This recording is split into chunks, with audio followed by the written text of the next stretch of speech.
Assalamualaikum warahmatullahi wabarakatuh. Bertemu lagi dengan saya, Heni Fitriani, dosen pengampu pengantar akuntansi. Untuk sama-sama kita mempelajari terkait mata kuliah pengantar akuntansi. Apa kabar hari ini? Semoga semuanya sehat ya dan bisa mengikuti perkuliahan dengan baik. Seperti yang kita tahu, mungkin di antara teman-teman mahasiswa adalah memiliki latar belakang yang beraneka. Tidak hanya dari ekonomi, mungkin bisa datang dari teknik, dari background yang pendidikan, atau mungkin justru dari praktisi hukum. Tetapi untuk program studi MSDM atau Manajemen Sumber Daya Manusia, tentu sebagai praktisi diharapkan juga mengetahui sedikit tentang akuntansi. Kenapa? Agar dapat mengkontribusi kebutuhan organisasi akan pentingnya pelaporan keuangan. Sehingga diharapkan teman-teman ketika sudah mempelajari pengantar akuntansi, maka dapat mengetahui sisi baik atau bagaimana dengan mudah membaca laporan keuangan. Kita masuk ke yang pertama adalah terkait dengan definisi akuntansi. Apa yang dimaksud dengan akuntansi? Menurut fungsi dan kegunaannya, akuntansi merupakan sebuah aktivitas yang berfungsi memberikan informasi kuantitatif mengenai satuan ekonomi, terutama yang sifatnya adalah keuangan, yang mana ini akan bermanfaat dalam pengambilan keputusan oleh manajemen. Akuntansi sendiri dari sisi kegiatannya itu bisa diklasifikasikan sebagai seni mencatat, mengklasifikasi, mengintisarkan transaksi dan kejadian sekurang-kurangnya atau sebagian bersifat keuangan dengan cara menginterpretasikan hasil-hasilnya. Selanjutnya, pembagian akuntansi. Akuntansi sendiri dibagi dalam 3 scoop besar, yaitu akuntansi manajemen, akuntansi keuangan, dan akuntansi pemerintahan. Lalu apa itu siklus akuntansi? Atau bagaimana kemudian proses akuntansi itu bisa berlangsung?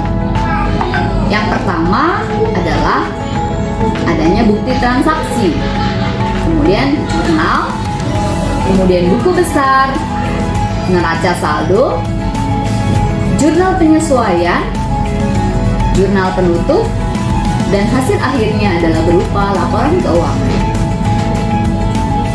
Sampai di sini sudah cukup, atau kita bisa teruskan menjadi ke tahap berikutnya terkait dengan konsep entitas terpisah.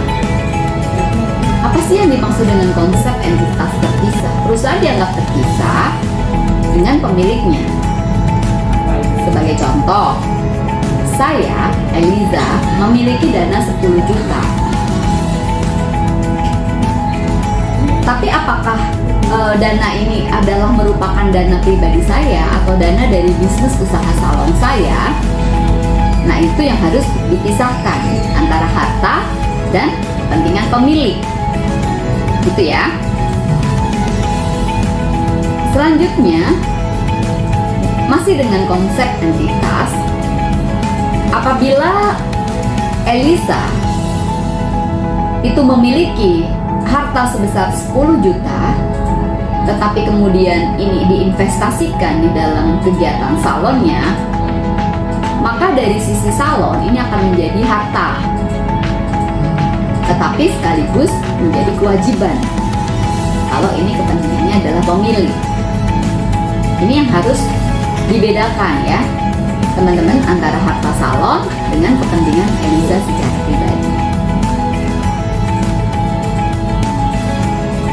Nah, dalam konteks ini ketika si pemilik salon menyetorkan dananya untuk kepentingan usahanya, maka akan dianggap sebagai hutang kepada pemilik, atau di transaksi akan disebutkan sebagai setoran pemilik, yaitu 10 juta. Dan di sisi lain, maka perusahaan atau salon tersebut memiliki hutang kepada pemilik sebesar 10 juta. Nah, ini adalah model atau contohnya. Misalnya transaksi setoran pemilik, pinjam uang, jual jasa tunai. Nanti bisa dibaca lebih lanjut ya. Bagaimana transaksi ini bisa berada di dua sisi yang harus balance, sehingga saldo di bawahnya itu akan menunjukkan koneksitas atau menunjukkan kesamaan, meskipun diatur dalam akun-akun yang berbeda. Nah, persamaan akuntansi. Bagaimana persamaan akuntansi? Secara global, akuntansi itu ada satu persamaan di mana aktiva itu adalah akan sama dengan hutang dan modal. Ini secara konsep besar. Jadi berapapun aktiva yang dipunya, pasti di dalamnya akan termaktub hutang dan modal.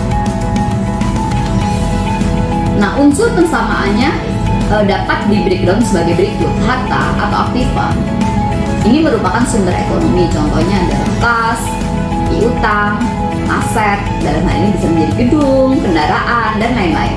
Hutang itu adalah kewajiban yang menjadi beban perusahaan, contoh itu adalah hutang pembelian kredit. Dan modal ini adalah hak yang bisa diklaim oleh pemilik usaha, seperti yang tidak kita contohkan tadi, Ibu Elisa, gitu ya. Nah, bagaimana pengaruh transaksi terhadap persamaan akuntansi? Setiap transaksi memiliki pengaruh kepada persamaan akuntansi. Contohnya, jika suatu perusahaan membeli sebuah kendaraan seharga 100 juta secara tunai, lalu apa pengaruhnya? Ada yang tahu? Oke, yaitu kasnya akan berkurang sebesar 100 juta dan kendaraannya bertambah senilai 100 juta. Nah, bagaimana? Sudah ada pencerahan buat teman-teman semua? Selanjutnya, apabila sebuah perusahaan membeli mesin fotokopi seharga 50 juta secara kredit, lalu apa pengaruhnya dalam transaksi akuntansi?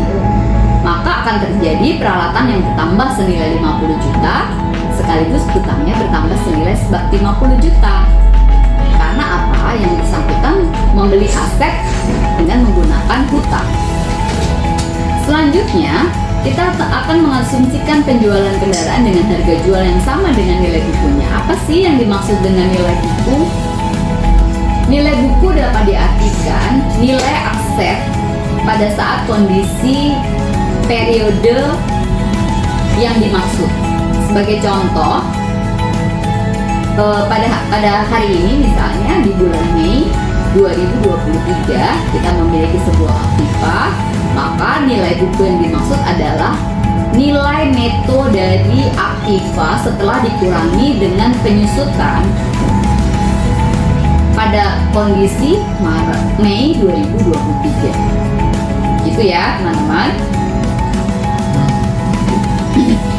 Untuk penjualan kendaraan secara tunai, maka akan mengakibatkan tentu akan mendapatkan cash sebesar, misalnya kita ambil contoh 80 juta, dan kendaraan yang tadi yang kita sebelumnya miliki dan menjadi aset perusahaan akan berkurang karena sudah dilakukan penjualan.